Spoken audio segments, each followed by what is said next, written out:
Hey, I'm your host, Shay. Thank you for being a part of the show tonight. We have a very special panel coming out of Memphis, Tennessee, a city council member. We have some community stakeholders and activists that are coming on the show to have some dialogue about the current situation that's happening in Memphis. Of course, I'm talking about the militarization of Memphis, Tennessee by none other than our president, Donald Trump.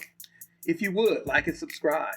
It all means a lot to me because, of course, Club Geneva is an open source platform for normal people to come on and have some great conversations. Let's have a great time. Thank you for coming on the show. Enjoy.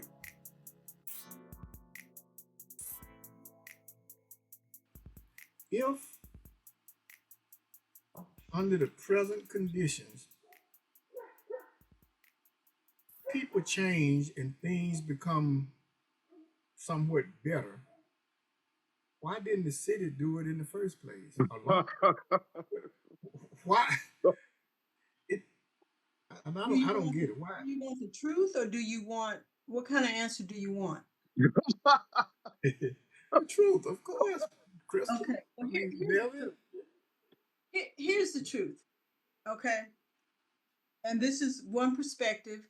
And the problem that you're having there is with any other city where there is a high concentration of people of color, African Americans, Black people, whatever you want to call it. It is a multifaceted issue, and this is only one facet. There is no more land. There's no more land. Can we all agree that there is no more land, or there's no more surface area of the earth? Right. Okay. So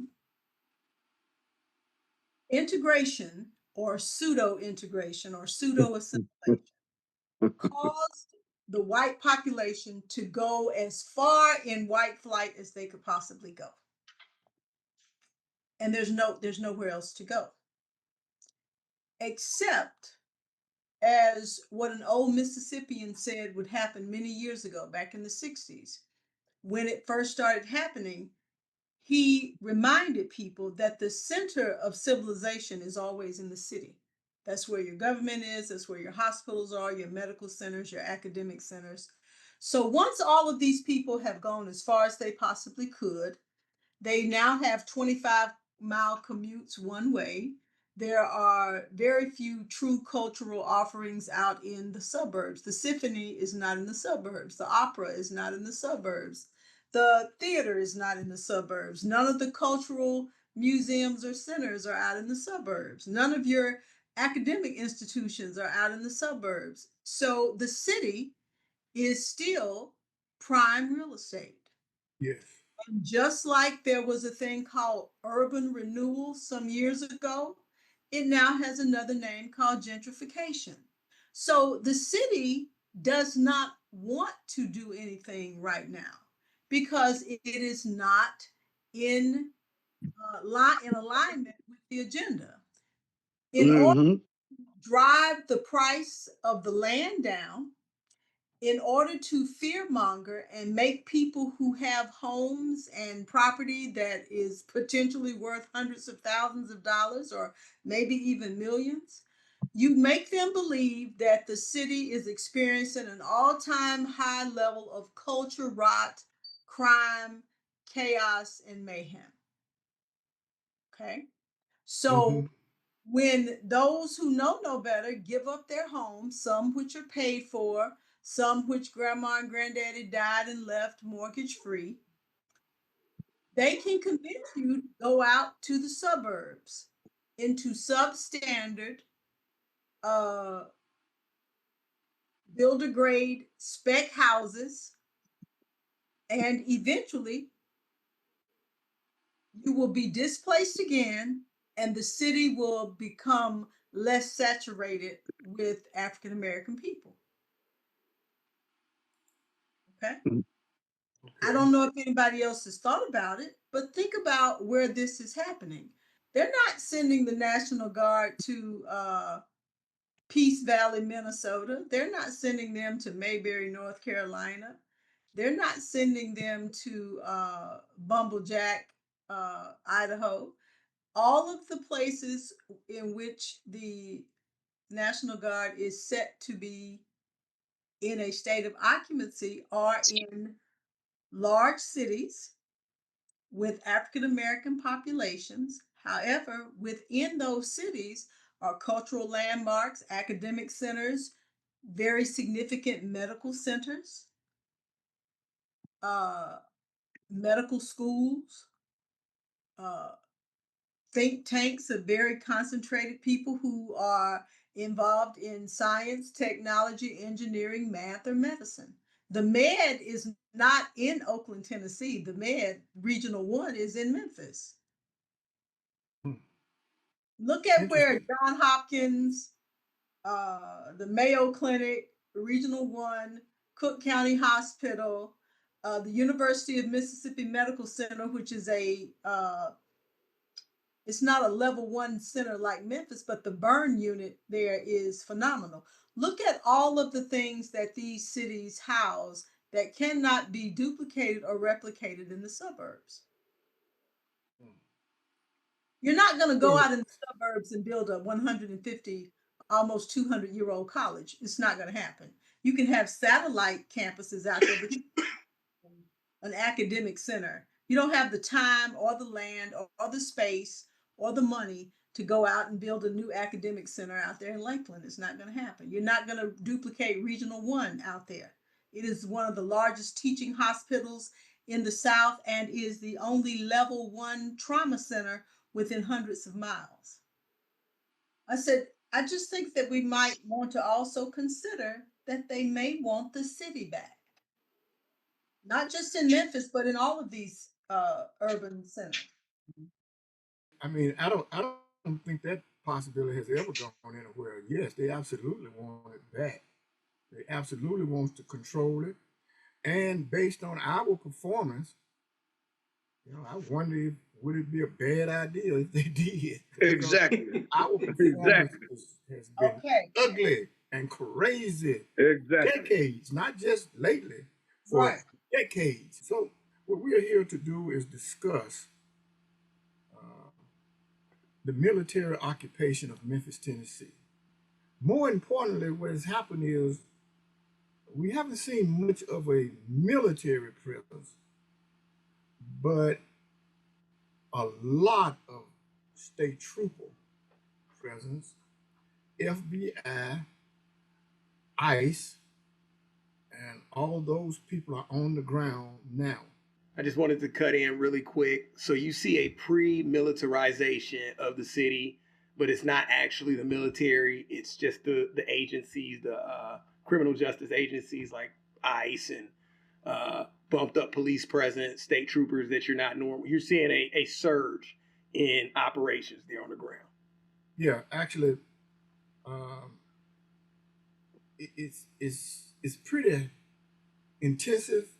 I've seen policemen over the city today, and I've driven nearly over the city. I do it almost every day, so I know what. I've seen police presence almost everywhere. Okay, and I've also noticed um, they are actually pulling people over, writing tickets, and all kind, in much higher degree than before Donald Trump and his military idea.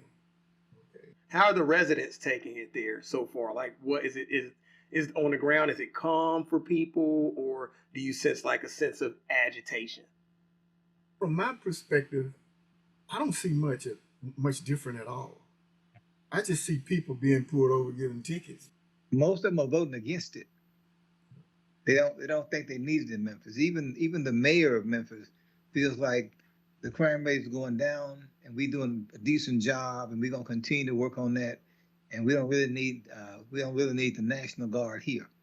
You know, that was the last thing that we talked about, Talut, when we had our podcast a week or so ago, was you mentioned the same thing, is that crime seemed to have went down. That's what a lot of different mayors and people throughout the city are saying in different cities, that crime has went down. But I mean, the numbers don't totally reflect that. I mean, they definitely show a drop, But I mean, on the ground level where people are living and existing, you know, it's always a young male being shot or someone, you know, falling victim to a crime. So do you think that it's any validity to this taking place? Yeah, can you answer that, Pearl? So in council last Tuesday, when we were, and I was one of the sponsors of a resolution speaking against the occupation in a different language, we had public comment, and every comment, every person who showed up to make comment, they were against the occupation. And there are people who are for it, but I judge that it's limited information, and Memphis is so to be politically correct, you say low informed, but Memphis is an ignorant city, and I'll take the hit for that. It's ignorant, and it has a high illiteracy rate, and Yeah. a lot of the challenges that we have are due to a lack of information. And I actually campaigned on closing the information gap. Who does that? But as it relates to the question, the people who are for it, there are people who are for it. And I think that my term is romanticized. They have romanticized what this would be like, what this would look like in their minds. There would be these individuals who would show up to the city and just some kind of magical way just be able to directly identify and eliminate criminals and crime. But as we have seen for the past week, this is impacting everybody. If you're out in these streets, you're not going to be able to avoid them simply because you support them being here and you're not a criminal. These traffic stops and everything that they're doing, this is affecting all citizens who are choosing to leave their homes and drive the streets of Memphis. Okay, now just to play devil's advocate really quick, when the military has went to the prior city, which was Washington, D.C., there was a drop in crime during that period.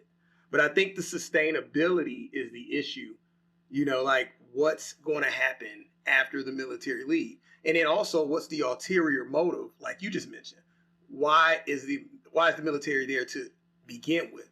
The actual reason. We all know that, you know, it's a motive and it's something else behind it as well.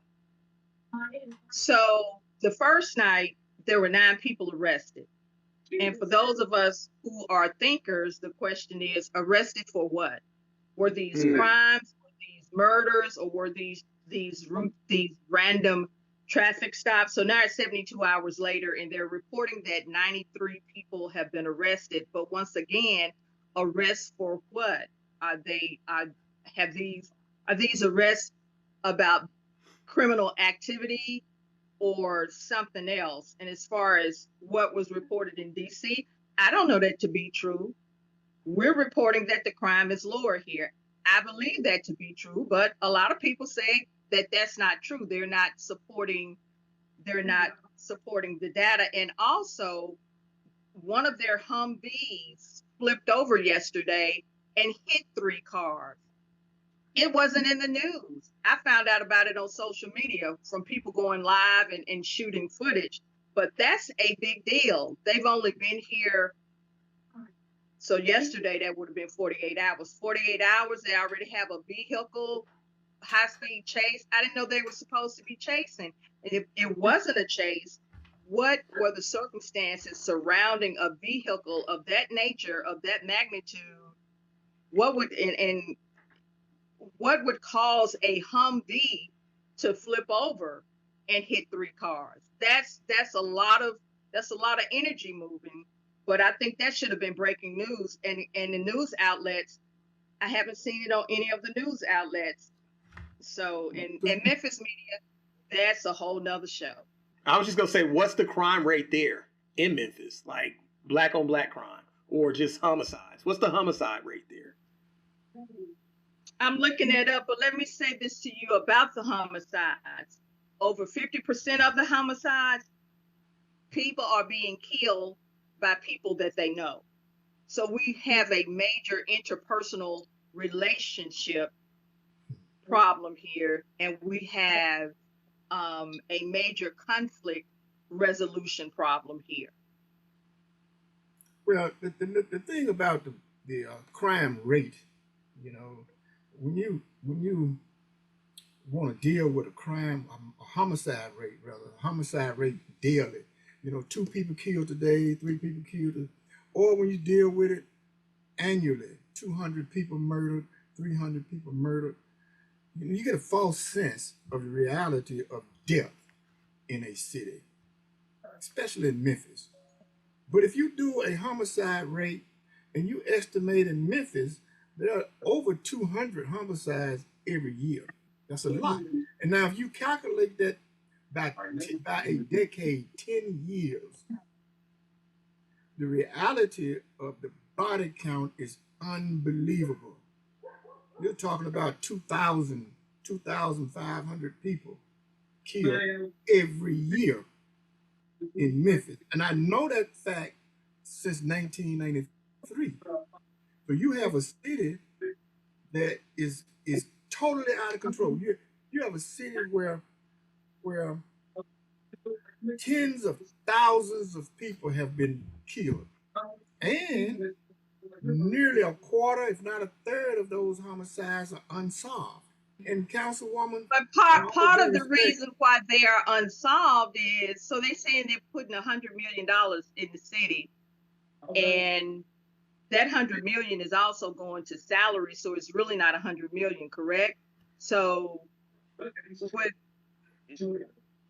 I done lost my thought with that, but let me just the point is, I'm gonna drive home my point, and my point is this: how are we going to realistically judge the number of deaths and the effect of those deaths on the community? And these homicides and killings are affecting nearly everybody, and so much so that we have become desensitized.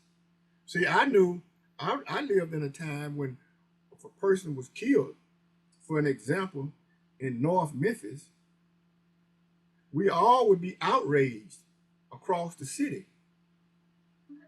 Today, if a person is killed, it's just another number. We're seeing these people as just numbers. So you're in favor of some type of action, not saying that you're totally in favor of the militarization issue, but you're definitely in favor of some type of forward strategic plan to eliminate some of these homicides within the city. I think everybody shares that, but what about like Chris? What do you feel about that? Do you feel as if like, are you for or against it? And then I'll have everybody answer that question. Well, my position is realistically looking at things, crime has really gotten out of hand here. Maybe the approach might have been a little harsh from Trump, but maybe if the governor himself had just came to the city and tried to talk to the leadership here, politicians, church leaders, maybe we could have came up with some kind of collective, comprehensive plan where Trump might not have had to even step foot in here, in our business. But that didn't happen. So anything that can promote crime reduction, if everybody's working together on the same accord to come up with strategic strategies to reduce the crime, because the numbers don't tell the truth. When you're looking at troop occupation of a city, I did a little research on 3 areas. There was something similar done after the riots in Los Angeles, after the murder of Rodney King.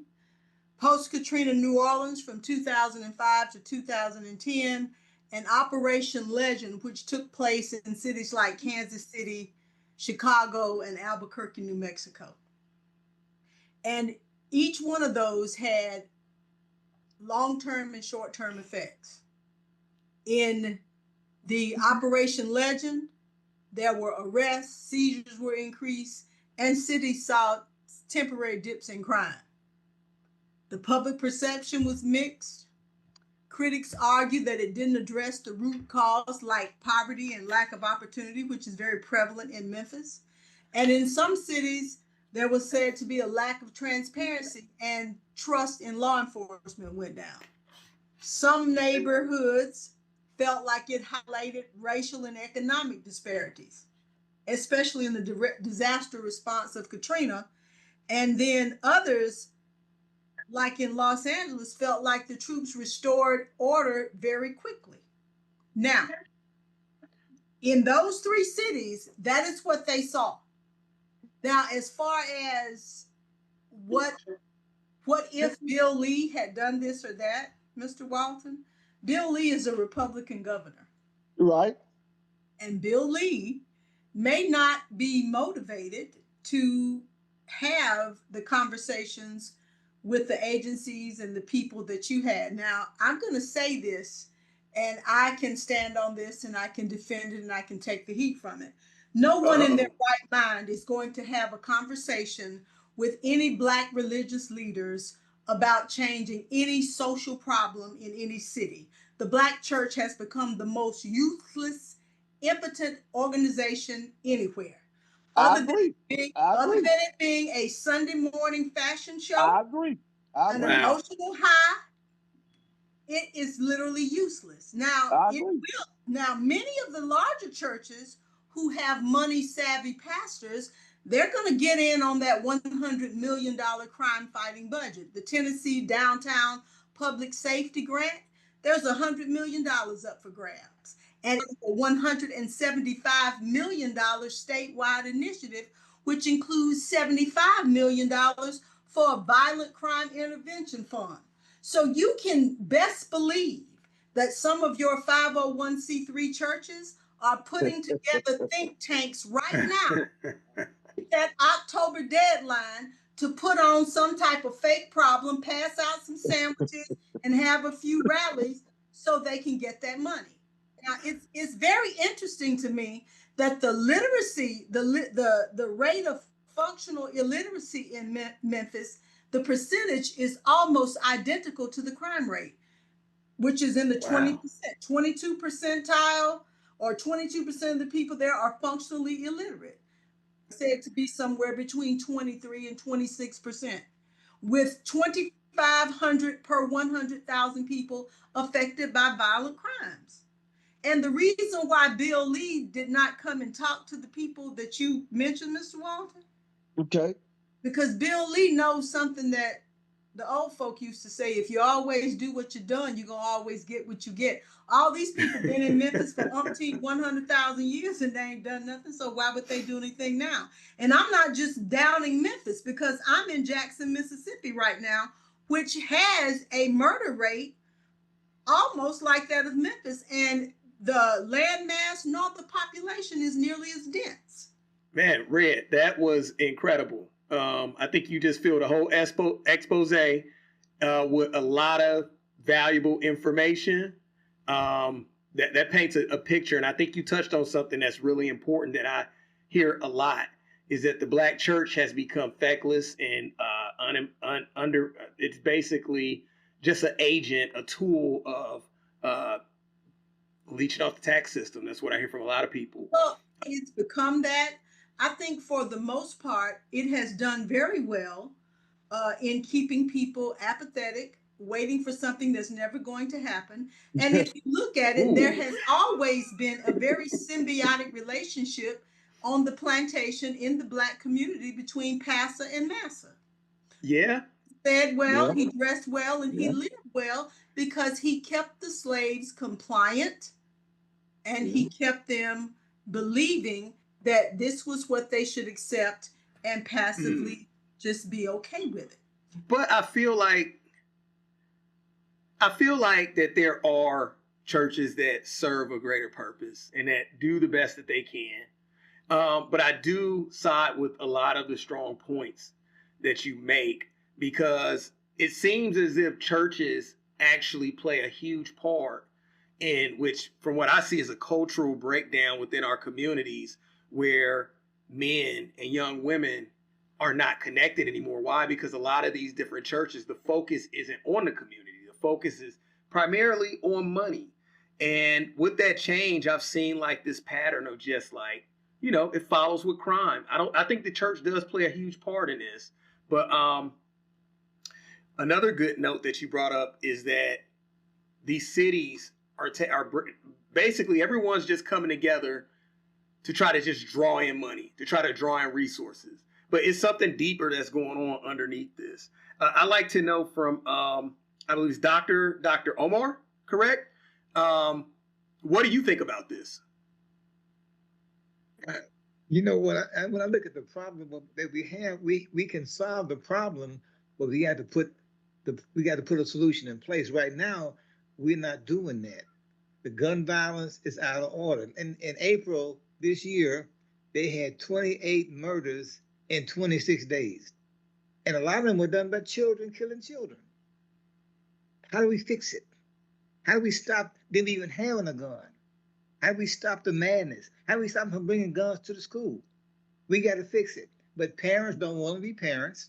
And some of them are afraid to even touch their own children because they're afraid the child might fight back at them. We got to fix the whole problem. Otherwise, we're going to end up with something worse than what we already got. Dr. Baruti? Yes. I agree, because I don't care how many National Guard troops you put on the ground in any community, any city. As long as we glorify, my sister is in a catering business, and you would not believe the money that is spent on reveal parties and baby showers that come before weddings.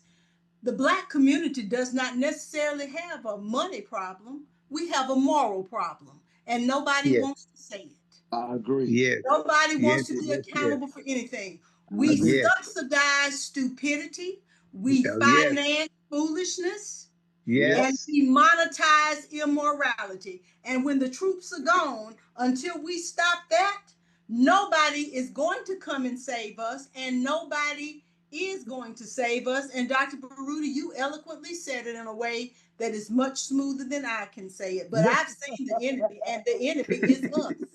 Yes. Yes. Yes. We got to fix it, though. We got to fix it. Because nobody wants to be accountable for the fact all these things that breed these children, killing children and crime. Number one, let's just go back to this. I don't know too many sane Black men that go to church anymore. Oof, you're about right on that one. Okay, I don't know very many African American women that are really willing to look at how we got here and own up. Because don't get me wrong, if I were to come to Memphis or any other city, I could have a flagship forum on how sorry and trifling the Black man is for abandoning his family. However, nobody will go back and say that when welfare was first introduced, there were a lot of Black women who chose to have welfare and pseudo security versus family and financial stability with a husband or a man in the house. And so a lot of African American women have become reckless breeders, and they're all having a bunch of children with basically the same men. You got one man with 12 kids, one man with 9 kids. And nobody has ever looked at that to say that until the family structure is fixed, until we become accountable for our foolishness, when the troops are gone, rinse and repeat. You're going to get back the same thing. It's just like when your mom comes in the room, you get quiet, you clean the room, you'll do what you're supposed to do. Right. Let it go, and you go back to doing what you're going to do. So until we really see what's wrong and admit what's wrong, the biggest thing that these troops are going to come and do, they're going to come and drive the crime down. They're going to make that part of the town look good on paper so that realtors and developers will be willing invest and drive the people who are creating the chaos out. Councilwoman Pearl, uh, Councilwoman, before we got rolling, you had this brilliant conversation. And one of the things that you brought up, which it goes over a lot of people's heads, which is the fact of we have a city and it's only so much space within that city, right? And how do you drive people out, right? How do you create a storm where people are moving out of the city so that other people can move in? Could you reiterate on that again? Because I think that was a fascinating point, and I think it bears some weight in what's going on. I think that was, I can speak to it, but I think that was Red talking about the real estate and people leaving. But if I may start with the thought that I lost earlier, dealing with $100 million, I would like to see it go toward a crime lab. It is a shame that a city this size doesn't have its own crime lab. And why don't we? Because the Republicans shut it down. The building is there, it's empty, nothing's going on. We have our MPD, we have to go to Jackson, Tennessee, and use their crime lab. We have to take fingerprints out of town to be tested. And that is a classic example of so many things that are going on here that just don't make sense. I can speak to a lot of great things, but I know that this is not what this show is about. But as it relates to the real estate, they need to stop running. So if they're not going to stop running, but we need to stop chasing. So I think chasing them for decades since the integration, I call it integration compromise, did we really get anything from that? But since the integration compromise, they've been running and we've been chasing, and we need to stop chasing. I remember when I was a young girl in the 70s, so many people were adding on to their homes. They would add a den, they would expand a bedroom. And then we got to the point where we wanted these large houses. People have the right to live where we want to live, but we have to understand the connection between the stability of our neighborhoods and the stability of us as a group. So I'm not going to say race because that's an artificial construct. Right. So outside of the military, what are some ways that this crime can be reduced? I mean, because Talut brought up some of those statistics and some of those numbers. I mean, the crime is astronomical compared to other neighborhoods throughout the city, primarily in urban communities. Crime is just enormously misproportioned. So what are some concrete ways outside of this military thing with Donald Trump where we can finally get some type of control over what's going on? We have so many families who are torn apart day in and day out. So many young men who will never get to become old because either they're in prison or they're under the ground. What can we do? We have to agree, but we can't seem to agree on what's causing the crime. But we have to take a holistic approach to crime solving. And that word holistic, it goes over people's heads. It's more palatable now. People are hearing it more. Trauma. People don't want to discuss the trauma that's playing a part in this. And there are other things. You talk about the family, the breakdown of the family structure, but the proper way to solve a problem is to first define a problem. But we can't get together on what that is, what that looks like. However, the reason why I support our police chief, Chief Davis, is that she is taking a holistic approach to crime. Yeah, we want to round up the criminals and lock them up, but what's going to stop new criminals from manifesting? And that's what people don't realize. They have this ideal of criminals being locked up and that's going to solve the problem, but what's stopping criminals from manifesting? So we have to take a look at that and put energy into that as well. And I am part of an organization where we Inward Journey and Inside Circle, and we help people identify and facilitate their trauma. We all have experienced trauma, and we currently have a contract with the Shelby County government. On the men's side, we have members who go into 201 Poplar, and they work with incarcerated males, helping them to identify and mitigate their trauma. And that's just one thing that we need to be addressing. Okay. Well, yeah. Well said. Talut, go ahead, please. I'm going to get back on the subject of the militarization of Memphis and what makes us ideal. And the reason why we are an ideal city for Trump and his administration to execute their military plan for the whole country, really not,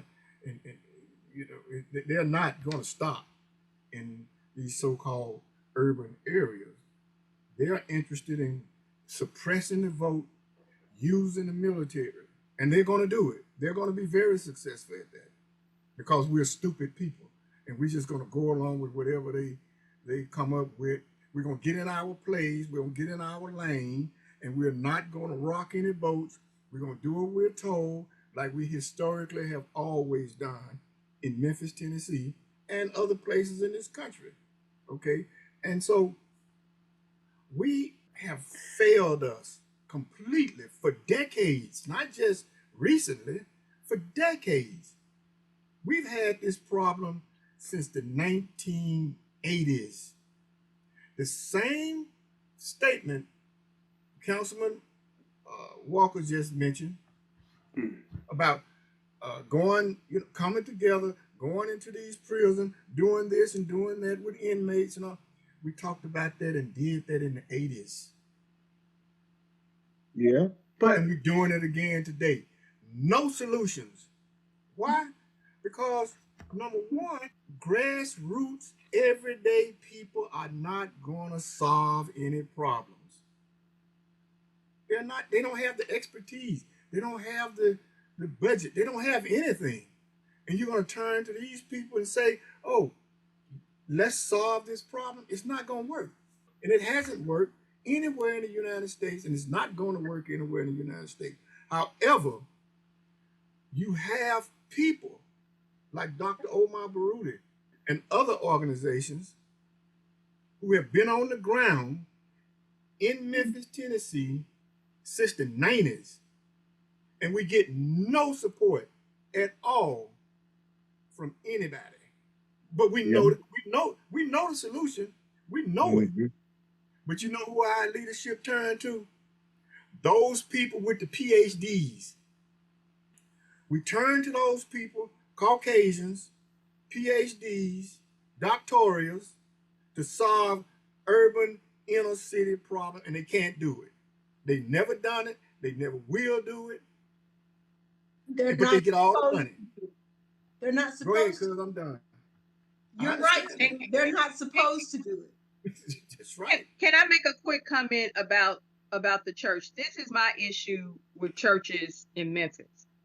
In this particular age, because we have technology and anybody can have access to information via their phone or whatever, a lot of the pastors, they are not in a position to lead the flock. You have people in the flock that know more than the pastors, that have been exposed to more than the pastors. But years ago, pastors really and truly were individuals who could share things, whether they were smarter or not, but share things that maybe the average person didn't know. So it made them come across as being very knowledgeable. But my issue with the Black church in Memphis is so many pastors have said to their flocks, you don't need a degree to get into heaven. Jesus didn't have a degree. Education makes you arrogant. I think that's a crime against humanity, just to describe it one way. That is awful. And then for people to receive that as truth and then take a position that they don't need an education. And I don't even like to use the word education. That's just for the purposes of this point. I think we need to redefine that and just use development or self-development, because our community is so divided over who does and does not have this quote unquote education. So let's even that playing field, starting with the language, and just say development. Wow. Well said. Ms. I think you are correct. I think that one of the problems is that a lot of people don't know what education is. A lot of people equate a degree with education. I was sitting in a social setting, and I was looking at a person who actually did not understand the difference between being truly educated and just highly trained. She believed that because she had a master's degree, that this plumber, who happened to be a plumbing contractor, who's a third generation plumbing contractor, who is a multimillionaire, although he does not have a college degree. Is he Now, single? yes, he is most definitely single. He's most definitely single. The problem Just is want to that lighten it up a little bit. Go ahead. she could not fathom that you have a master's degree.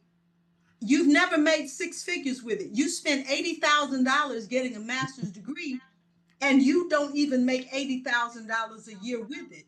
And if your job were to shut down, none of the skills that you have are portable that would take you anywhere else. That is a person that's highly trained. We don't know how to communicate to people that being skilled, emotionally intelligent, and financially literate is a part of education. And education is not just completing the minimum requirements of a I curriculum, totally agree. because the smartest person that I ever met was a man with a sixth grade education who has several degrees. My degree was on his wall. All of his grandchildren's degree was on his wall. He was able to pay for 185 acres of land free and clear, send us all to school so that we didn't have a student loan. And none of us will ever amass 185 acres of land free and clear and be able to send his children, his grandchildren, or great grandchildren to school. So what has happened is that we don't know the difference between being highly trained and being educated, because a lot of our education hadn't gotten us anywhere. As a matter of fact, if we just look at education, we're a hell of a lot worse off than we were in 1964, than we were in the 1950s when it comes to the state of our communities, because we don't even want to acknowledge. I can say this as a Black woman. You got Black women with master's degrees who look down on Black blue collar men, and their blue collar daddy was the one that sent their ass to school. Exactly. Good point. That's a great point. Point. The trade, the trades built the middle class. Yeah. And what has happened, we have gotten so far removed. And you spoke it when you talked about the pseudo integration. We love to talk about the speech Martin Luther King said when he talks about "I have a dream," but nobody wants to talk about how Martin Luther King said, "I fear that I've led my people into a burning house." The house is on fire, and all of us are standing around spraying gas on the damn fire because we will not stop and say what the real problem is. Tell us the first thing we need to do is go somewhere and sit our ass down. Go back and talk to the people who were a part of a generation when all of this wasn't going on. And don't get me wrong, I ain't got nothing wrong. I ain't got nothing against a degree. I know people who got more degrees than a thermometer. That's a tough act to follow. Let me tell you how hot the water is. Your aunt, Miss Bertil Benson, if you were to get 10 people like Bertil Benson together, and some more people like Clifford Black, and some more folk down in the country like our grandmother said, "Oh, y'all come at here and sit your ass down. Let me tell you what's wrong." House is out of control. Therefore, your street is out of control. Your neighborhood is out of control, and that's why your city out of control. It all starts at the house. We having baby showers, no weddings. All we care about is some clothes, a party, and a good time. Brother Talut, I know you want us to get back to the militarization. This was probably about 25 years ago on a job where I worked, and a lady was pregnant, and she was not married, and there was somebody commenting about, well, we did have a shower for her. The department had a shower for her, and somebody commented, "Were we supposed to do that because she wasn't married?" And that was 25 years ago, so that wasn't that long ago, but that's what you made me think about. But yeah, People are spending $1,000, $2,000. I mean, having very elaborate reveal parties, baby showers, and then the thing with the prom, you know, the prom send off. So the Black community, the so-called Black community, is not broke. Brother No, Talut, we're I not, yield bro. the floor. So Talut, the National Guard coming to Memphis. That's not your problem. That's not your problem. Okay. That's not your problem. They're not gonna be there that long. They only gonna be there long enough to run the test, to run the experiment, to get the numbers right so that the realtors and developers can know which areas to target to gentrify 2.0 or bump it up to 3.0. That's what all this is about. The reason why the National Guard has to come in because we have become a punk ass people. We scared our children, like Dr. Crescent said, the children, the All children right. scared of the children, teachers, I didn't. and the children ain't scared of nobody. No, Minister Farrakhan said that over 25 years ago. He said we would get to a point where we would be afraid of our own children. Wow. Who'd you say said that? Minister Farrakhan. Wow. Okay. Yeah. And I heard him say that in Memphis, Tennessee, not on a video, but right here in Memphis. Yes. Can I jump in real quick? I just wanted to kind of throw this theory out there that I have about the militarization of cities across America. One, we know that the military is only going to liberal states, liberal cities. And no one can really kind of understand, like, why is he only focusing on liberal cities when crime is just as rampant in other cities that are led by Republicans? My theory is that it has not a lot to do with the crime. It has more to do with the elections that's coming up in this country. Yeah, I kind of have this theory that, one, if the military occupies cities, people become passive towards the military and they actually feel like, you know, it becomes a part of their environment. But the problem is when we start to hit that next election cycle, remember Donald's going for 3.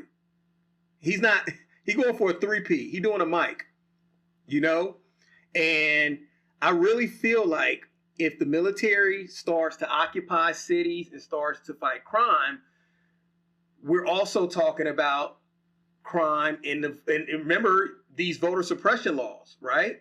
You can break the law in a voting line, you know, bringing sandwiches to the line, stupid stuff like that, right? Stupid shit like bringing sandwiches, drinking water in the line, doing these different things. You know, you can't talk, you can't be on a cell phone in the line. I really feel like he's going to use the military to disenfranchise the black voters. And when I say black voters, I'm not talking about people under the age of 35.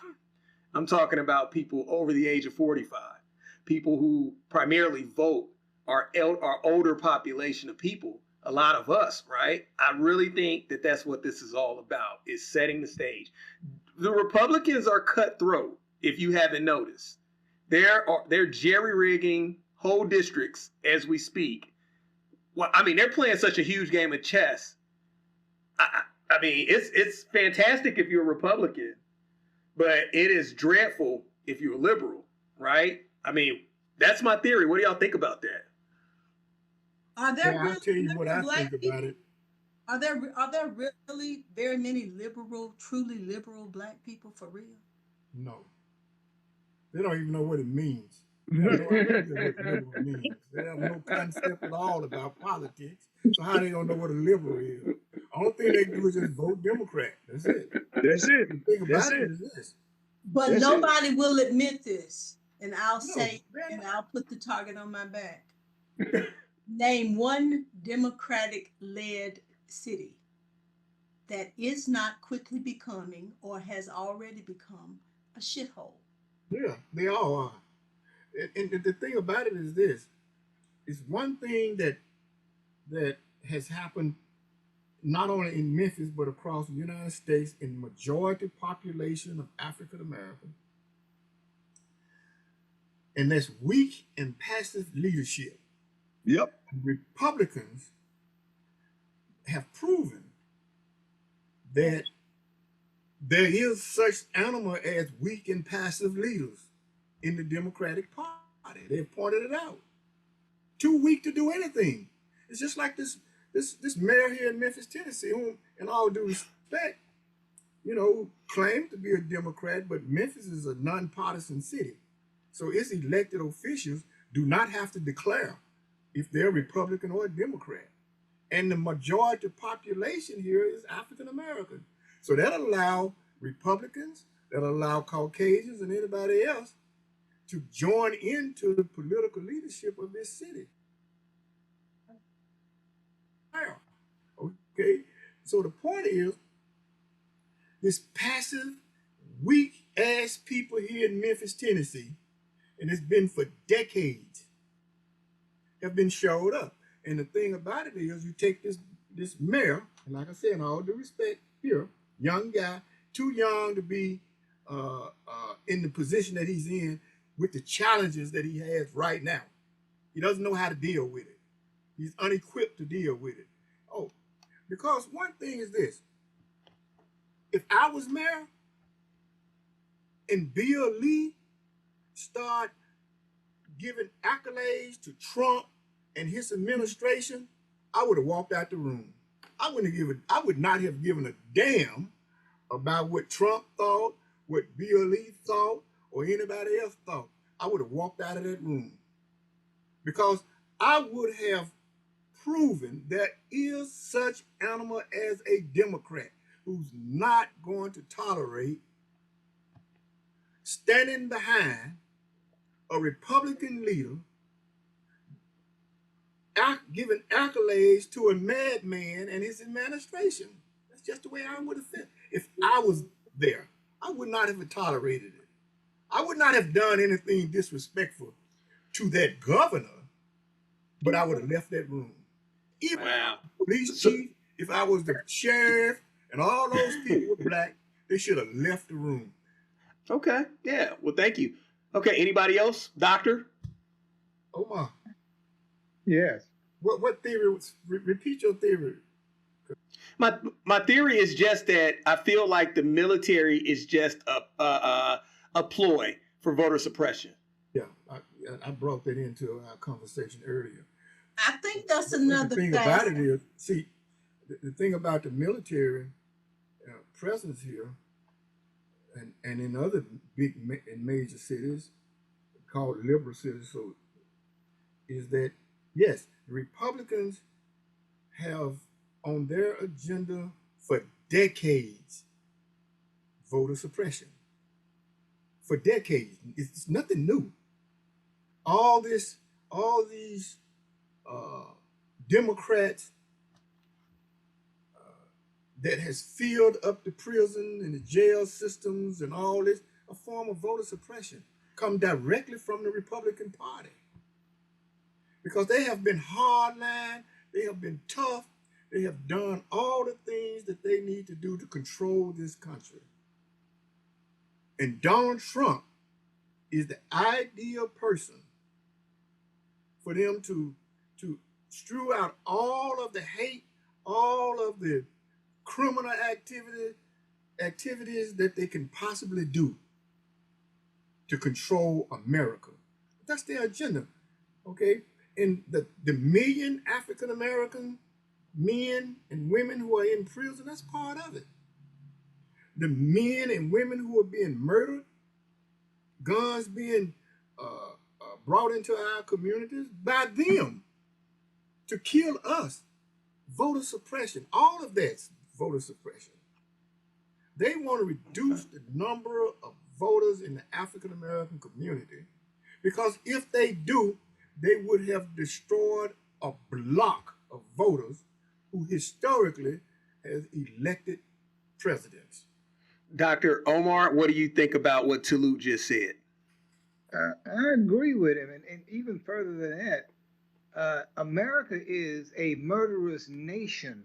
Yes. If you can kill 10 million Indians and take their land, and then you can go and start a war in Vietnam, and you kill 2.5 million Vietnamese who never put a firecracker over here, but you kill them over there. This country is a murderous nation. You got over 80 military bases around the world, and you got over 5,000 atomic bombs in your own country. and you intend to make sure everybody's going to be silenced by your authority. This is a murderous nation. And I wish we could have the United States of Africa and we could build our own weapons of mass destruction, since you did it for Japan and you did it to Japan rather. And because that's not correct. You should be one nation under God, not one nation under Satan. And right now you're just that. You killed everybody and anybody. How do you send give Israel atomic bombs to fight or to do this thing to the Muslim countries? How do you do that? How do you give Israel the power to go and kill people in Palestine and in Gaza? These are babies, children, mothers, and you're still okay with it. How do you do that? And you still just kind of walk away, close your eyes, and act like it ain't happening. You say mow the lawn. You're actually letting them kill them, and Israel don't even belong there. They never should have been there. It's not their land. They came from Germany. They should have stayed in Germany. But this is America, one wicked, senseless. So this MF is something God should destroy already, all over there. God should wipe it off. Chris, what do you think about the crime in Memphis? As far as like, what parts do we play into the crime in Memphis? Like, and what I mean by that is, how do we like? It's so many people who are in gangs. It's so many youth who are involved in criminality. What parts do the parents play into this crime crisis that's going on in Memphis, which is the excuse for Donald Trump bringing the military in to begin with? Well, I'll go back to what I said, my first comment, and what I said was that if we had some organized effort between the church, and I did say the governor, but like the lady said, you can't really expect anything from them to help us, which leads to the main point is when I mentioned the black church, and I agree with Ms. Crystal, the black church has gotten away from being what the black church was 40, 50 years ago. It's become a business now. It's big business. And I recall the day when the preacher, he lived in the neighborhood where his church was at. He didn't live in the fancy. I had an uncle that was a preacher, Reverend W.R. Jemison, lived out on Jensen Road over 50 years, never bought a big house or anything. And he was a man of the community. And so when we had that going on, you had more of a connection. Somewhere along the line, we dropped the ball. And we got out of being us as black people. And until we get back to being the black people that we were generations ago, I'll go back as far as the 50s and 60s. Until we go back to that, before we got tricked into this so-called fantasy of integration, until we go back to that, everything will still be out of hand. Everything will still be out of hand. But Chris, isn't Memphis primarily segregated? I mean, isn't it like mostly black people who are in the city, right? Primarily black people. So wouldn't some people will argue that it's already, what you would want it to be? Is just that the black experience is not cultured enough to not have these problems. We got all these passive and people that really don't even deserve to have a position in decision making. They don't know what they're doing. Not the best person for the job, because really the chiefs are a reflection of the Indian. That's true. For the same reason that the prettiest girl becomes the homecoming queen. You can ask that. Why do people make some of the choices they make? It's some of it's unexplainable. I mean, I've seen people vote just because, this guy, he's got a degree. I went to school with him. I know his parents. He come from a good home. But what do you do with a race and 3 people out of 9 candidates say that God told them to run?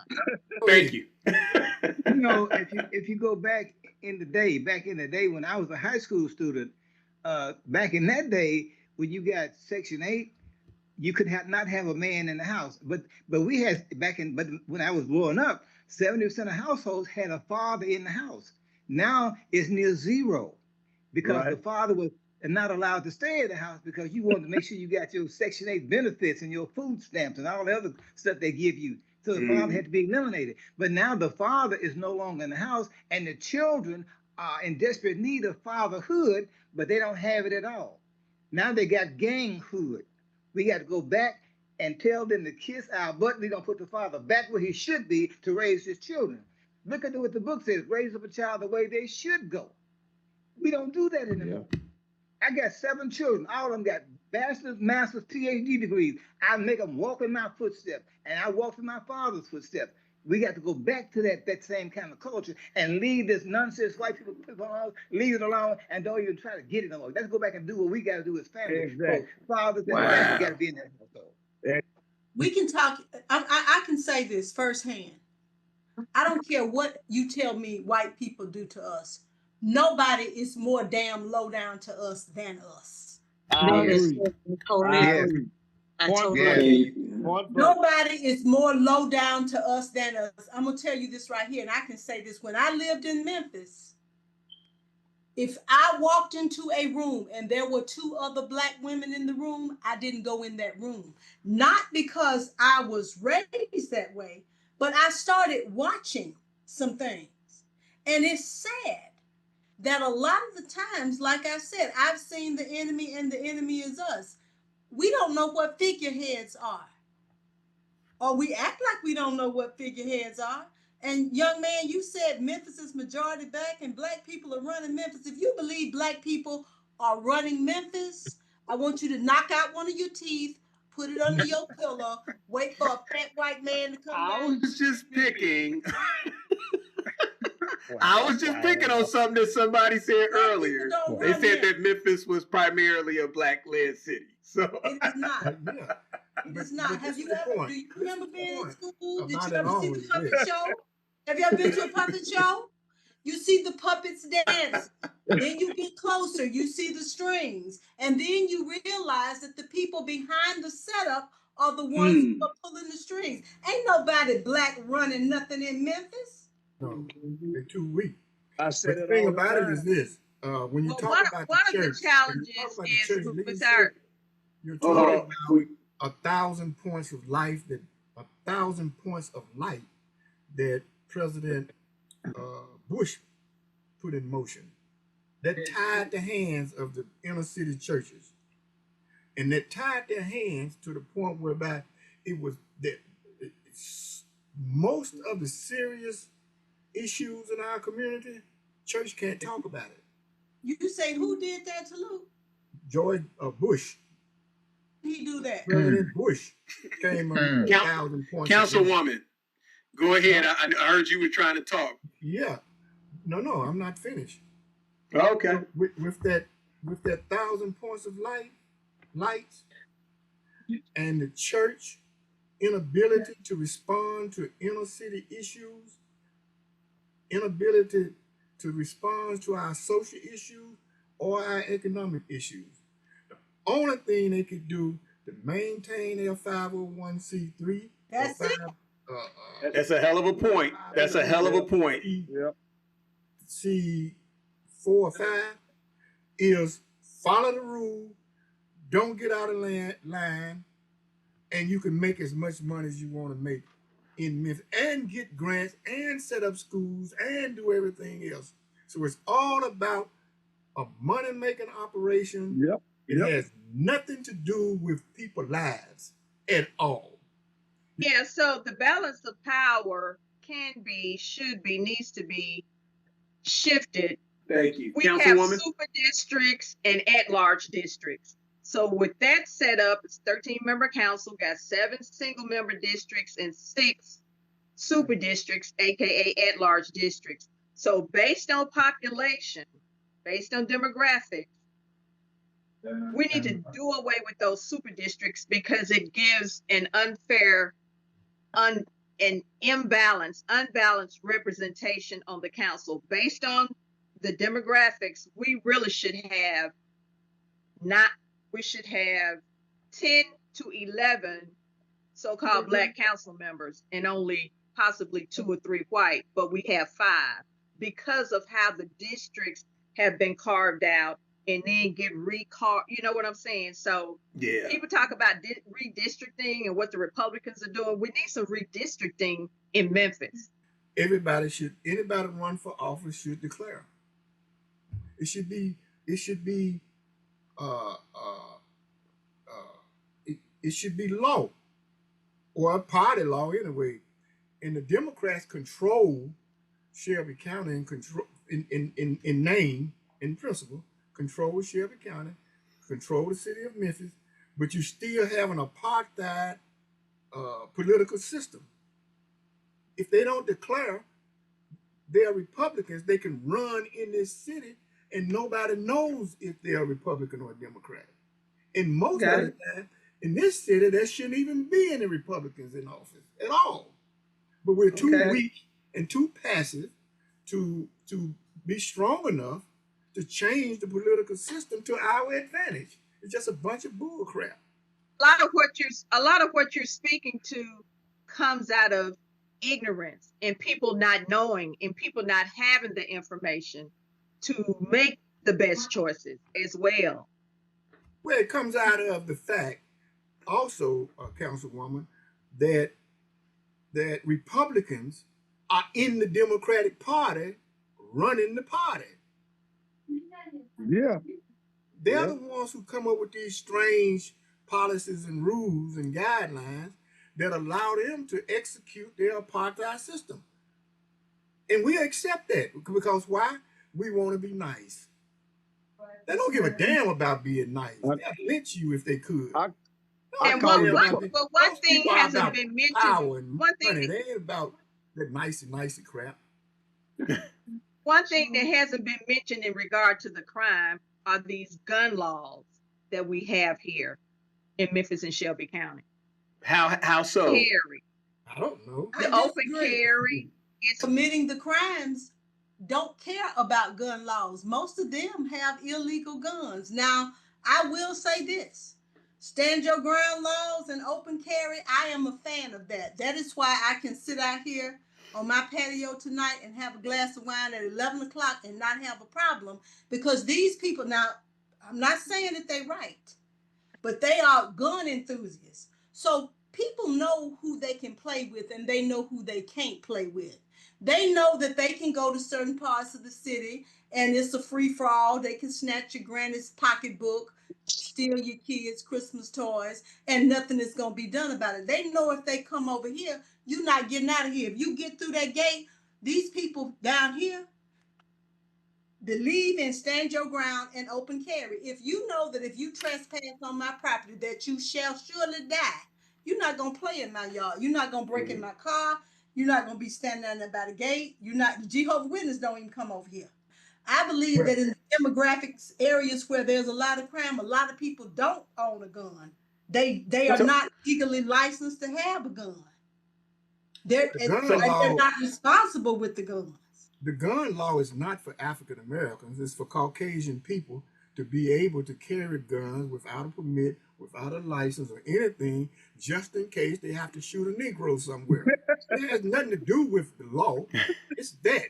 It's anybody can carry a gun. And they're not talking about black folk.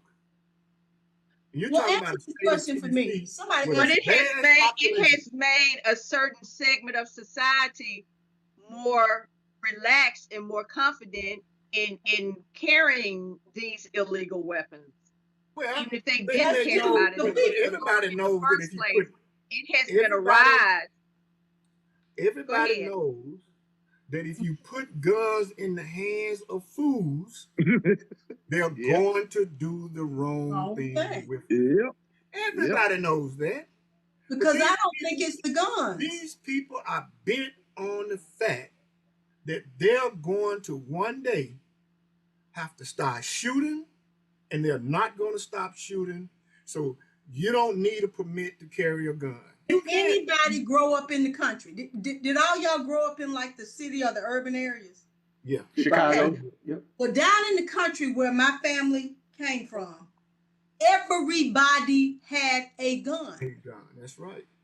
Yeah, they were in the corner. The men had pickup trucks. It was nothing to see at the church in town, men with 2 or 3 shotguns and rifles in the gun rack in their truck. Everybody knows how to shoot. I didn't see this foolishness, like you see them little guys holding a gun sideways. They shoot everybody except who they supposed to shoot.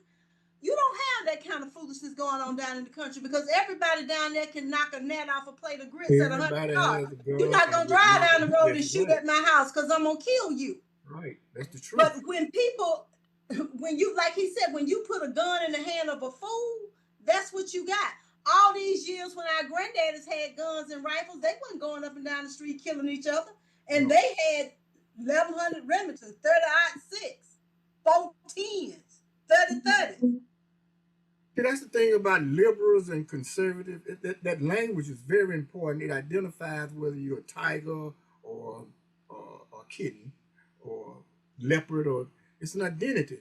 And the thing about that liberal thing is most liberals are so afraid of guns until they don't want a single gun anywhere in the United States.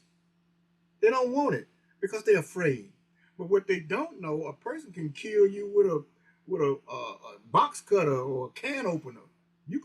When you need to die, you're gonna die. It ain't has nothing to do with a gun. Okay, but the thing about it is, because Caucasians forbidden Negroes to have guns in the South back in 1940s and 30s, Negroes automatically became afraid of guns. Automatically. Because of that oppression. Krista says that in her hometown, black men, were able to carry guns in the racks in the back of their trucks and their windows. And I've experienced that in my young life. But Negro men in Memphis, Tennessee was afraid to do that. Well, here's another piece. Was afraid to put a gun in the rack in the window of their trucks. You have to look at this too now.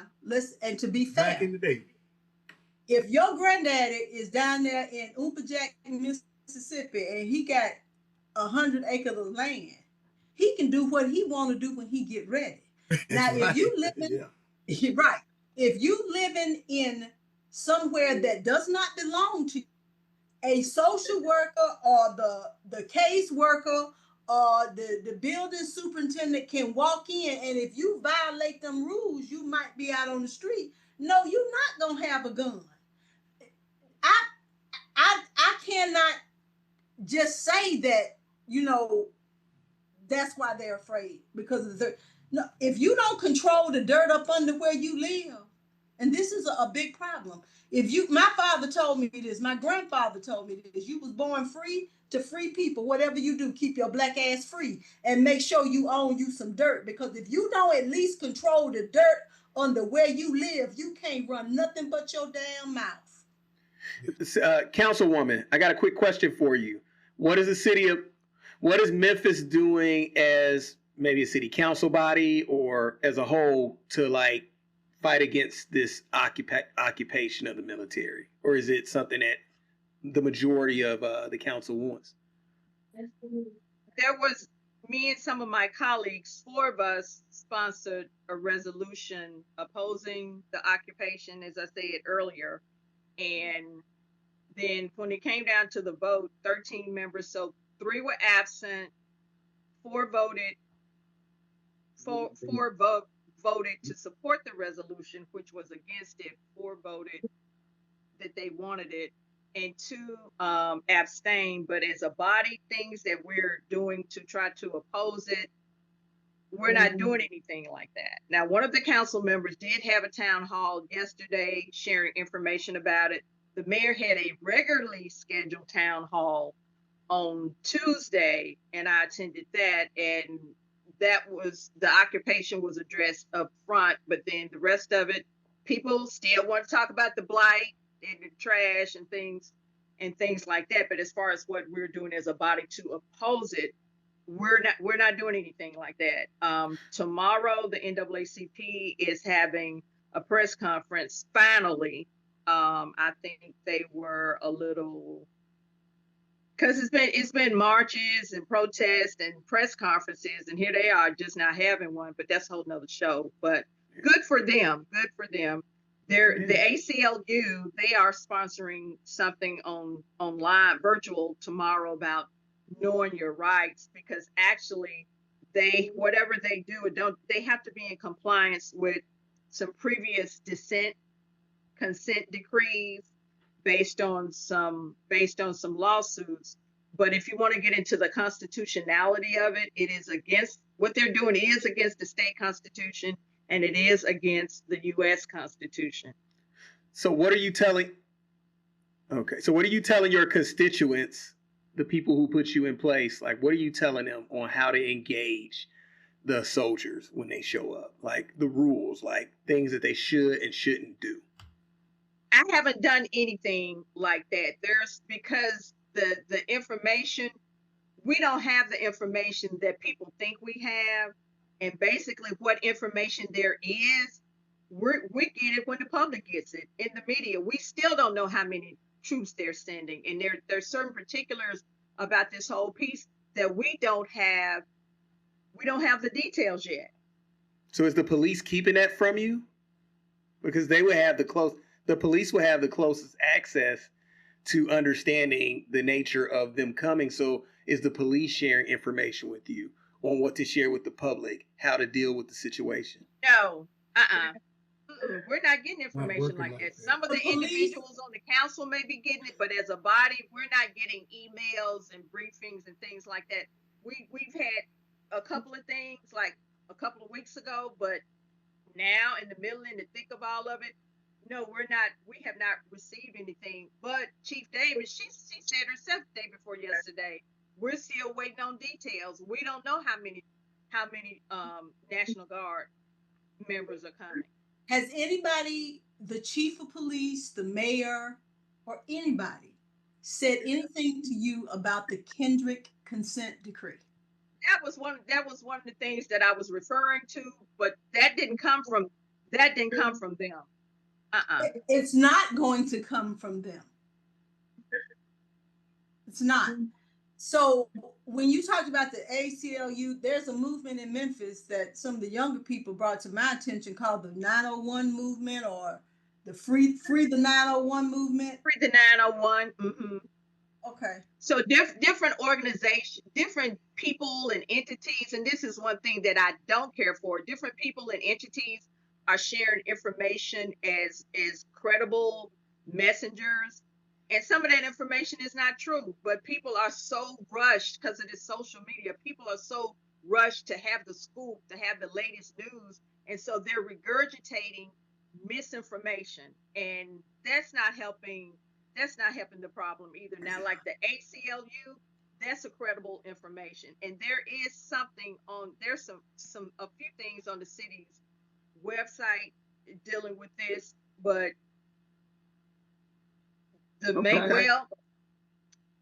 like I said, Chief Davis, she said we don't have all the details. The mayor has said we don't have all the details, and that's not making sense to people. But this is a real occupation. They're coming in doing what the hell they want to do, and they're sharing information based on when and how they see fit. The mayor does not have all of the details, and the chief of police do not have all the details. But the people who run Memphis have the details. What's more of a crisis, black on black crime or this militarization? And that's just an honest question. Depends on who you ask. I'll say it's ignorance and misinformation.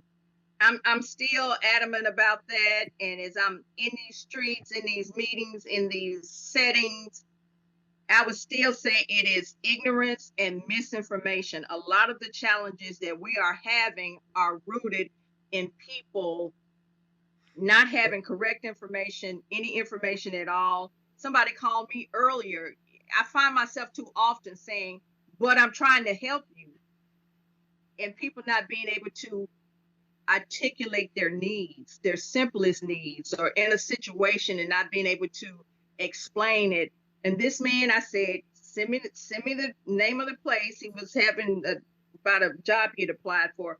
send me the name of the place where he had applied for and his name. I knew him. I had a text thread with him, but I had not saved his number in my phone. And it was simple information. Send me your name and where you had applied, what you applied for. And that was this morning at about 10:30. I still have not received the information. And that happens a lot too. People not being able to matriculate through this society in a positive way, in a way that it benefits them. Everybody in Memphis, they're not like the people on this call. There are a lot of people who are just, they just here. They're just here. They're not thriving. I'm gonna take it down a notch from thriving. But Karanja Janaku, former editor at the Tri-State Defender, our local so-called Black newspaper here, he told me once, he said, a lot of people just need to be taught how to function in society. And so I'm not saying that this doesn't happen other places, but we have a disproportionate number of people here who do not know how to make this flawed system work for them in their best interest. The military and the military presence versus crime and violence. Our city has achieved something that most cities have not, and that is the #1 slot for homicide and senseless acts of violence. We earned that as a city. Yeah. It's ours. Okay. Yep.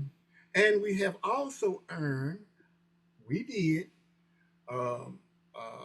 weak leadership, poor leadership for decades. And we've earned leadership that has been criminal. We've had political leaders who are criminals, stood up before our children, and who took money like Ricky Pete under the table, and some of the Ford family in the Rocket Top Mountain, and not the Rocket Top. What was that? Walton? Was that the Chris? Was that the Rocket that Top was investigation? What was that? Tennessee Walls? Tennessee Walls, yes. Tennessee Walls, and who was found guilty of committing crime in their political positions. The mayor Harrington was accused of committing certain wrongs, and drug rooms coming up raided and drugs stolen under his administration. So we've had criminality throughout the political leadership here. And it goes all the way back to E.H. Crump and that criminality. Okay. So we've had all of this crime and tens of thousands of homicides, thousands of rapes, had rape kits, 30,000 rape kit cases not investigated. 30,000 women raped, and no one would investigate or look into the rape kits. This city is crazy. So the bottom line is this, for me, and I've had a son murdered here.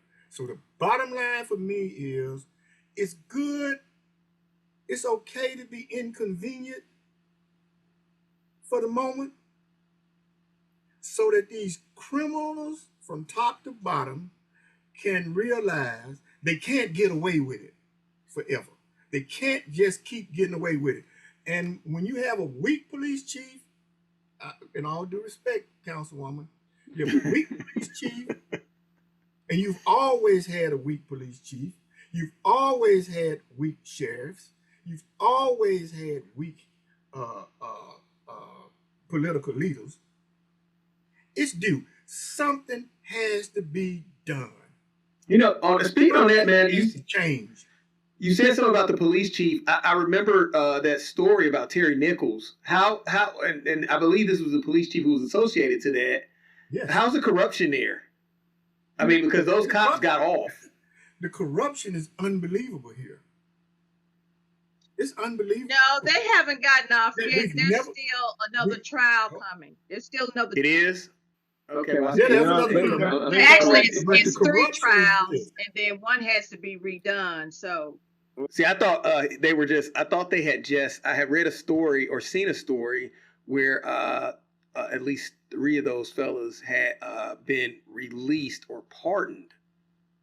They have Yeah, to they got to go redo back and do a another trial. trial. But the part about the corruption is this. We live in a city that has never had a forensic audit. Nobody knows where the money is going. Nobody cares about where the money is going. We've never had an audit on the police department. We've never had an audit on the city of Memphis. We've never had an audit on any of the departments. So you have a city that's running amok. So you really don't know where the money is. You don't know where the money is going. But we do know we have the worst streets in the United States of America. We have the trashiest city in the United States of America. And we have the most murderous city in the United States of America. And don't Yeah, feel apparently As, the police are That's corrupt. councilwoman, we're dealing with the trash and the illegal dumping. But here's what's going on. As soon as because we have a blight initiative that is working. As soon as we clean the area up, it gets back. So the question is, why do we have more litter than ever? Why do we have more illegal dumping than ever? And my district runs along the state line, the Mississippi state line. And then we have people who are driving up from Mississippi dumping in Memphis. So why do we have so much dumping, so much trash? And then our trash pickup years Don't ago. forget Arkansas, Councilwoman. Now it's once a Arkansas week. and Now the it's city of once Memphis. a week. But look, But if you but put, that- if you that- pass, if you that get a both resolution ways, passed, we do Councilwoman, things that a lot of cities don't do in terms Right. of trash pickup. We do a lot of things that a lot of cities don't do. But the thing is, I know. why are so many people littering? Now, if you get a that resolution has passed where the fine for dumping trash and throwing trash on the street is $10,000, you won't have any trash on the streets. Don't think Pick up that the trash. problems that you have in Memphis are just isolated to Memphis. I'm at my house in Jackson, Mississippi tonight. Our mayor has been indicted. Our district attorney has been indicted. We had a water crisis. And if you remember a few years ago, trash was not being picked up on the streets of Jackson because of an ego war. So don't feel don't feel like you are the only city with these problems. When your mayor and your district attorney get indicted. Wow. Dr. Omar, go ahead. I'm trying to see Aren't those black folks down there doing all that? Yes, it who's I know they were.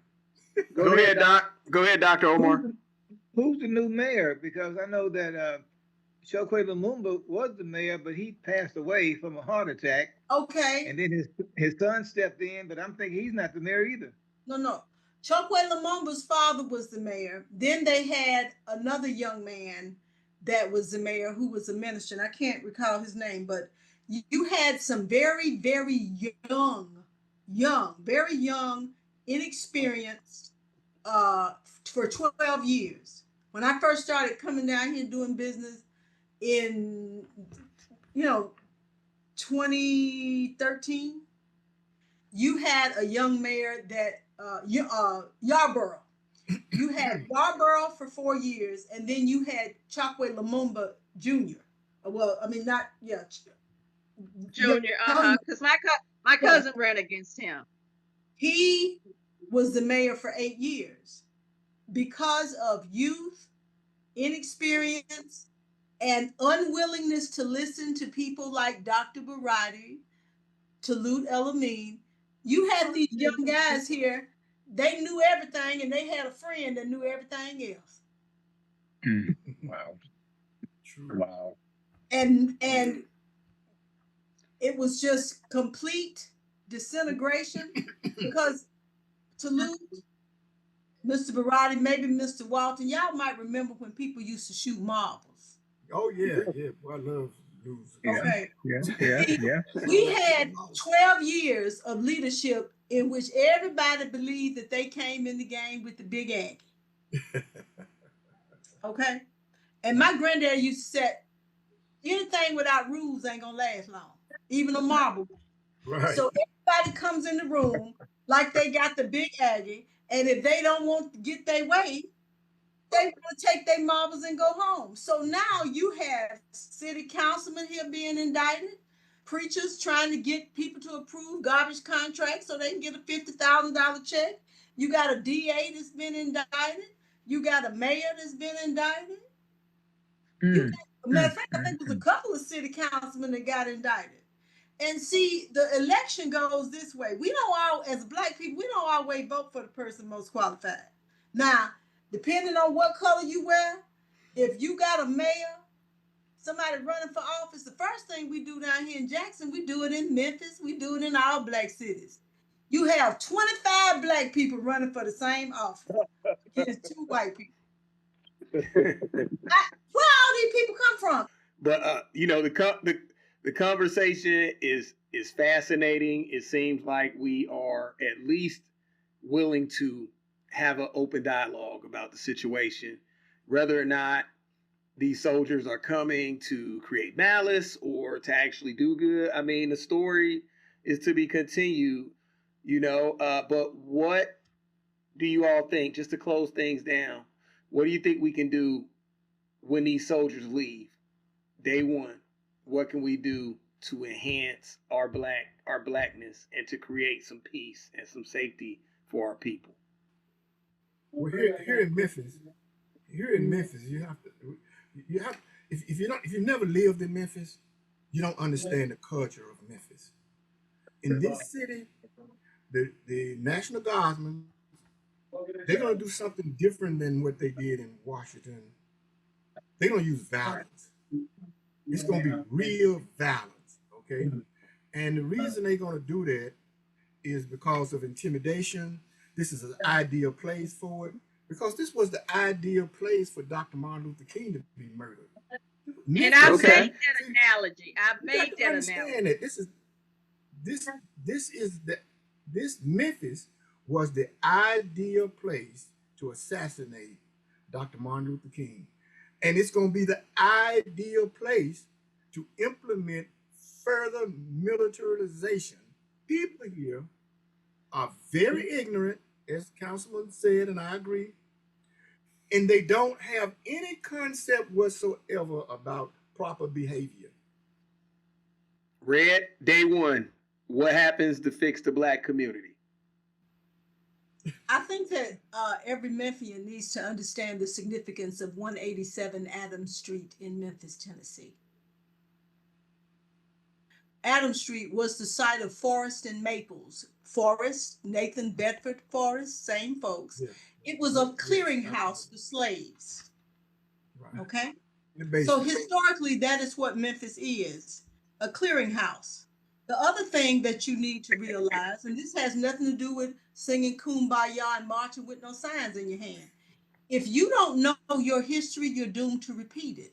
If you don't know what you have, you don't give a damn about losing it. So number one, find out what happened at 187 Adams Street. Find out how significant the yellow fever was to Memphis, and then find out how well Memphis is geographically located, because Donald Trump, real estate developers, Elon Musk, and all the drug cartels know exactly how well positioned Memphis is. Yes. And once people remember the mistakes they've made and they know what they have, then they will become better. Number one, you got a failing, jacked up school system, and somebody came to help and you got rid of them, because people don't realize education in Memphis has nothing to do with education. Right. Your children are not being educated to be thinkers. They are being trained and indoctrinated how to stand up, sit down, clock in, and go work in them damn warehouses. That's right. Somebody like Dr. Baruti, when somebody like Clifford Black, when somebody like Talut El-Amin said, come here, children, let me tell y'all what the problem is. This man has raised children. Now, it's great that they got degrees. That's the good part, but I don't see where he got now strung out on dope in the penitentiary, raising hell in the neighborhood and acting a damn fool. We won't use the roadmap. Religion is, but I believe in the real God. Y'all go to church every Sunday and they teach y'all how to pray to some punk, little capital G-O-D. The God I know, he's a gangster. He's a killer. He killed 1,000 people in a day. Okay. All right. Thousands in a day. Okay. Dr. Omar, So, fix it real quick. Fix it. Your turn. What's going to have to happen? People are going to have to be educated about what happened, who they are, and what they have. Until we value those things, ain't nothing going to happen. All right. Doc, your turn. Fix it.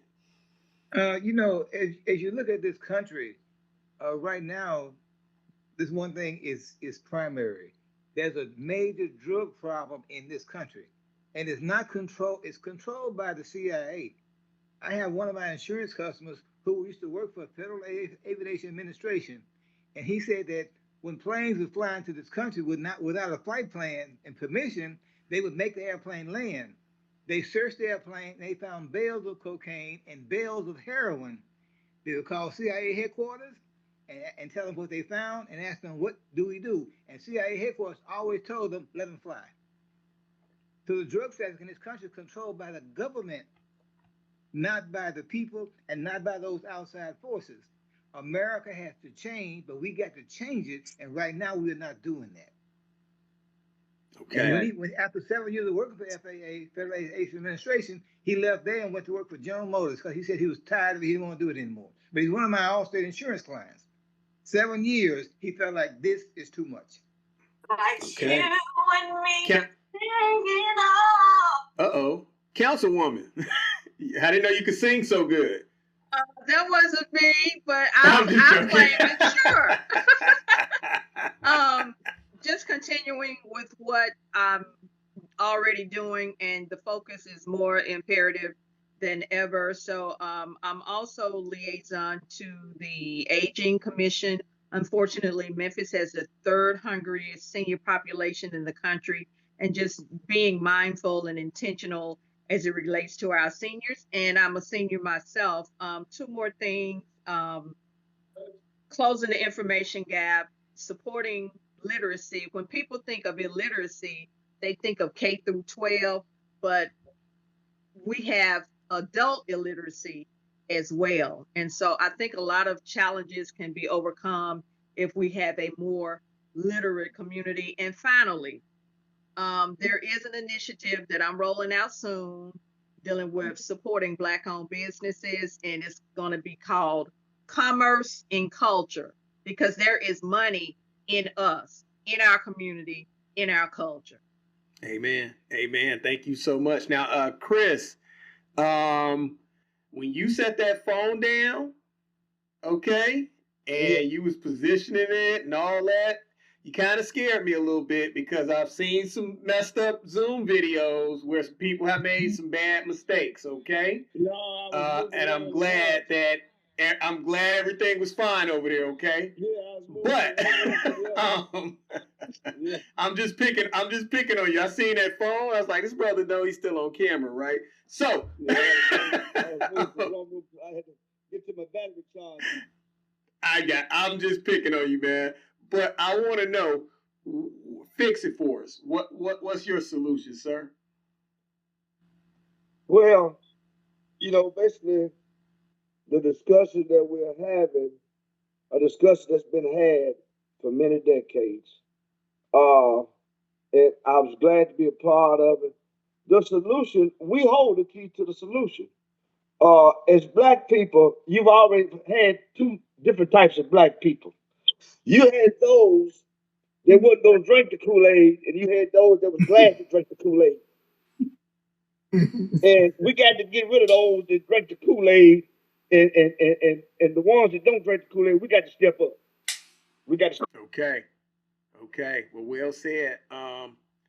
Well said.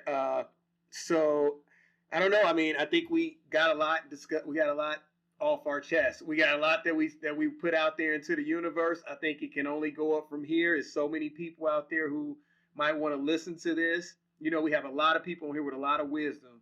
And one of the biggest problems that I see is that it's an education gap between our elders and our youth. And somehow, some way, we got to bridge and link that, so that because our kids are walking around, They don't understand the criminal justice system, but they run right into it. And that's a big problem because half of our children don't even realize what crime is or what the crimes that they are doing and the penalties that come behind that. So basically they're in a trap. They're basically like rats in a cage that are trapped. So I think we do have to merge some educational, we have to bring some education to our youth. If we don't, I can tell you what, the drug dealers are doing a great job at educating the youth. The rappers, not the good ones, but the bad ones, they're doing a great job of educating our youth. The sports players with the 6 girlfriends and the coke parties on the boats and yachts, they're doing a great job of educating our youth. And you know who is educating our youth more than anybody else? White supremacy. Mo Talk, man, I love what you're doing out there, and I love the fact that you was able to bring so many people to my show. I can't thank you enough. I can't thank any one of you enough, okay? Because this really means a lot to a lot of people. That's what this show is about. I don't get paid to do this, but I really feel like we're giving people opportunities to learn, and that's what the show is all about, and to be heard. It's been great. Thank you all for listening, and I really appreciate you. Come back and see us again. This is Club Geneva. I'm Shay. Have a wonderful night. Take care. Good show. Thank you, Shay. Thank you for having Great show. us. Thank you, brother. Thank you for having us. I enjoy I didn't Good to see you, know Reed.